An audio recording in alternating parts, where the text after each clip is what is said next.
नमस्कार, Navbharat times online में मैं श्रेयांश त्रिपाठी इस वक्त उत्तर प्रदेश के इलाहाबाद हाईकोर्ट की लखनऊ बेंच के बाहर से आपके बीच मौजूद हूं। उत्तर प्रदेश के निकाय चुनाव को लेकर हाईकोर्ट में एक बड़ा फैसला हुआ है और ये कहा गया है कि निकाय चुनाव का रास्ता फिलहाल साफ है। कोर्ट में आज क्या हुआ इसे बताने के लिए अवध बार एसोसिएशन के अध्यक्ष राकेश चौधरी जी हमारे साथ हैं। राकेश जी, स्वागत है आपका।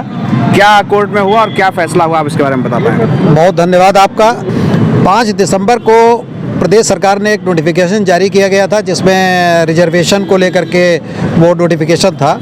उसके खिलाफ यहाँ बहुत याचिकाएं दाखिल की गई थी, करीब 90, और आज उसमें फैसला आया है। 5 दिसंबर 2022 का जो नोटिफिकेशन था उसको निरस्त कर दिया गया है और उच्च न्यायालय ने ये कहा है कि डेडिकेटेड कमीशन और ट्रिपल सर्वे के कराए बिना ओबीसी को रिजर्वेशन नहीं दिया जा सकता। चूँकि उस सर्वे में और उस कमीशन में समय लगेगा, इसलिए मौजूदा चुनाव तुरंत कराया जाए और उसमें ओबीसी की जो सीटें रिजर्व की गई थी उसको समाप्त किया जाए और सारी सीटों को जनरल से भरा जाए। सिर्फ शेड्यूल कास्ट का रिजर्वेशन दिया जाएगा। तो दर्शकों के लिए सामान्य भाषा में केवल आप इतना बता दें कि जो अब फर्दर कोर्स ऑफ एक्शन होगा वो क्या होगा इसके बाद? फर्दर कोर्स ऑफ एक्शन देखिए, उत्तर प्रदेश सरकार को तय करना है। अगर सरकार चाहे तो 31 जनवरी तक ये चुनाव करा सकती है, क्योंकि उच्च न्यायालय की तरफ से ये रास्ता साफ हो गया है। सिर्फ ओबीसी को रिजर्वेशन अगर सरकार नहीं देना चाहती है तो सरकार ये चुनाव करा सकती है। अगर सरकार चाहती कि नहीं ओबीसी को रिजर्वेशन दिया जाए तो सरकार या तो सर्वे का वेट करे और या तो उच्च न्यायालय को अप्रोच करे। उच्चतम न्यायालय को अप्रोच करे। और एक कमीशन बनाने की भी बातचीत, कमीशन वही डेडिकेटेड कमीशन की बात की जा रही है, जो भी मैंने आपसे कहा कि जिसमें बैकवर्ड के बारे में उनको रिसर्च करना है। लेकिन चूंकि उस कमीशन की रिपोर्ट आने में अभी समय लगेगा, इसलिए माननीय उच्च न्यायालय ने कहा है कि उसका इंतजार किए बिना ये चुनाव तुरंत कराया जाए और ओबीसी को रिजर्वेशन जो सीट दिया जा रहा था उसको निरस्त करके उस सारी सीटों को सामान्य से भरा जाए। कोर्ट में क्या फैसला हुआ और इसके क्या मायने हैं, याचिकाकर्ता संदीप पांडे से बात करेंगे। संदीप जी, स्वागत है आपका। Thank you so much. जो फैसला है पहले उसके बारे में बताएं। जी, माननीय हाईकोर्ट ने आज फैसला किया है कि जो सरकार ने जो भी ओबीसी वर्ग के लिए सीटें आरक्षित की थी, जो 5 तारीख का उनका नोटिफिकेशन था, उस पर तत्काल प्रभाव से रोक लगा दी है। उन्होंने कहा है कि सुरेश महाजन वर्सेस मध्य प्रदेश गवर्नमेंट 2021 का जो सुप्रीम कोर्ट का ऑर्डर था उसके आधार पर बिना डेडिकेटेड आयोग का गठन किए हुए आप राजनीतिक तौर पे ओबीसी वर्ग को आरक्षण नहीं दे सकते हैं। अगर आपको ऐसा लग रहा है कि तत्काल चुनाव कराने हैं, आपको लग रहा है विकास कार्य रुक रहे हैं, तो आप एक जो ओबीसी वर्ग है उसको आरक्षण से बाहर करिए। सामान्य, महिला, SC ST 4 वर्गों में आप आरक्षण बांटिए और चुनाव कराइए। नहीं तो 31 दिसंबर तक आप डेडिकेटेड आयोग का गठन करिए, जल्द से जल्द ट्रिपल टेस्ट कराइए और उसके बाद ओबीसी वर्ग को आप आरक्षण देके चुनाव कराइए। तो आपको क्या लगता है कि आने वाले समय में सरकार आयोग गठित कर पाएगी या चुनाव कराएगी? देखिए, ये तो सरकार के हाथ में है, बट मुझे लग रहा है अगर आयोग गठित करती है सरकार तो काफ़ी टाइम लगेगा, 6 से 8 महीने का समय लग जाएगा।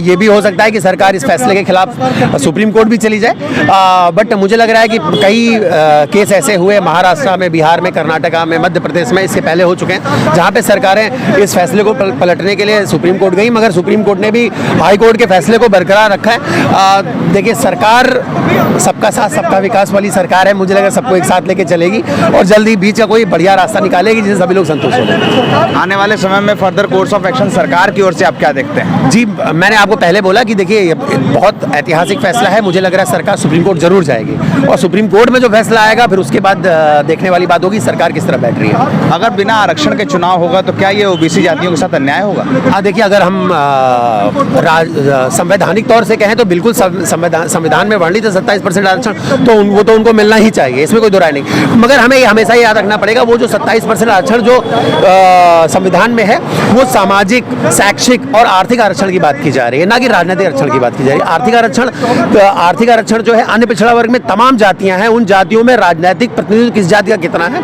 वो आधारित करता है। तो राजनीतिक आरक्षण के लिए बिना डेडिकेटेड आयोग के संभव नहीं है कि आप राजनीतिक आरक्षण दे पाएं। मुझे लग रहा है कि ओबीसी वर्ग को देखिए, चुनाव में अगर जनरल सीट होती है तो भी प्रतिनिधित्व तो सबका होना ही है। और मेरा शुरू से मानना है कि जो राजनीति है वो वर्ग विशेष, जाति विशेष तो होती नहीं है। वो आप किस तरह समाज में कार्य करते हो उसकी होती है। आप अगर जनता के लिए काम करने वाले व्यक्ति हैं तो जनता आपको चुनेगी, आप किसी भी जाति होने दीजिए। हाईकोर्ट में क्या आज पूरा फैसला आया उसके बारे में बताएं और ये भी बताएं कि कोर्ट ने क्या क्या चीज़ें कहीं। निकाय चुनाव में आज स्पेशल बेंच बैठी हुई थी और उसने निकाय चुनाव में यह निर्णय दिया कि सरकार के अगेंस्ट नोटिफिकेशन को क्वेश्चन कर दिया और कहा कि यह चुनाव पूरी तरह से जितनी आपत्तियां हैं उसका निस्तारण किया जाए और आरक्षण को भी कंसीडर किया जाए। हमने 5 पिटीशन की थी, जिसमें से सोनम किन्नर की भी पिटीशन मैंने की थी। उसमें भी उन्होंने ये कहा कि उनको भी सरकार कंसीडर करे रिजर्वेशन में, और रिजर्वेशन देते हुए CCC को लागू करते हुए कमीशन बनाया और कमीशन में ये डिसाइड करें कि चुनाव को कैसे करना है। ये चुनाव 31 जनवरी तक कराने के लिए कहा गया है कि अगर विकास कार्य बाधित हो रहे हैं तो 31 जनवरी तक चुनाव कराए जा सकते हैं। इसके अलावा OBC आरक्षण के निर्धारण के लिए कमीशन बनाने की भी बात है। तो ये पूरी प्रक्रिया क्या है, कोर्ट ने ये इसके बारे में क्या कहा आप उसके बारे में? कोर्ट ने ये कहा, गवर्नमेंट को ये इंस्ट्रक्शन दिया है कि सरकार यह डिसाइड करे कि चुनाव जल्द से जल्द करवाए जाएं और पूरी तरह से नियम और कानून के तहत करवाए जाएं। जिस तरह से उन्होंने पूरी प्रक्रिया को, पूरे निकाय चुनाव को कहीं जनसंख्या के आधार पर, कहीं रिजर्वेशन के आधार पर, कहीं डिफॉर्मेशन के आधार पर जो उन्होंने चुनाव की प्रक्रिया बनाई है वह पूर्णतः गलत है, और जिसमें 95 मुकदमे दर्ज किए गए, जिसमें PIL भी है, रिट C भी है, और उसका पूरी तरह से निस्तारण करते हुए कोर्ट ने कहा है कि निष्पक्ष तरह से चुनाव कराया जाए। निष्पक्ष तरीके से चुनाव कराने की बात है। याचिकाकर्ताओं की ओर से तमाम दलीलें दी गई हैं। वकील रंजना श्रीवास्तव का कहना है कि उन्होंने 5 याचिकाएं की हैं, जिसमें सोनम किन्नर की ओर से भी की गई एक याचिका है। कोर्ट ने ये कहा है कि 31 जनवरी तक चुनाव कराए जा सकते हैं अगर विकास कार्य बाधित हो रहे हैं तो, नहीं तो OBC आरक्षण के निर्धारण के लिए एक कमीशन बनाया जाए और उसके बाद उस कमीशन की जो सर्वे होगी, सर्वे के बाद जो रिपोर्ट आएगी उसके आधार पर राजनीतिक आरक्षण का निर्धारण किया जाए और फिर उसी के आधार पर राजनीतिक चुनाव जो भी हैं वो कराए जाए।